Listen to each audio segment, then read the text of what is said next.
আপনার বাড়িতে কেউ জাদু করেছে কিনা মাত্র 10 মিনিটে পরীক্ষা করুন।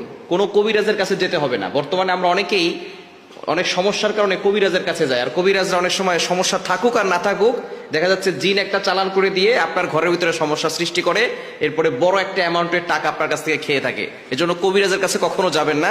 আপনি আল্লাহর প্রতি বিশ্বাস রেখে কোরআনের আমল করে আপনি নিজেই বুঝতে পারবেন, মাত্র 10 মিনিটের ভিতরে বুঝতে পারবেন যে আপনার ঘরের ভিতরে কেউ ব্ল্যাক ম্যাজিক অথবা জাদুটোনা কুফরি কালাম কেউ করেছে কিনা।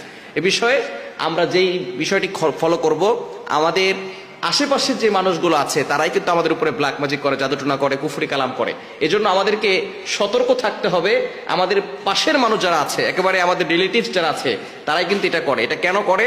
অনেকে আছে লোভের কারণে করে, অনেকে আছে হিংসায় করে, যাতে করে আপনি আপনার লাইফে ডেভেলপ করতে না পারেন, আপনার ঘরের ভিতরে কোনো উন্নতি না হয়, আপনার ঘরের ভিতরে সকল অসুস্থ হয়ে থাকে। এই জন্যই আপনার কাছের লোকেরা আপনার সাথে দুশ্মনী করে, হিংসা করে, বিদ্বেষ পোষণ করে আপনাকে ক্ষতি করার চেষ্টা করে। এজন্য সতর্ক থাকবেন এবং আপনি নিজেই পরীক্ষা করবেন যে আপনার ঘরের ভিতরে জাদু করা আছে কিনা, ব্ল্যাক ম্যাজিক কুফরি কালাম করা আছে কিনা। কিভাবে করবেন? প্রথমে আপনাকে ওযু করতে হবে, পবিত্র অবস্থায় আমলটি করতে হবে। আপনার যে বাড়ি আছে, বাড়ি থেকে যে কোনো জায়গা থেকে আপনি এক টুকরো মাটি নেবেন।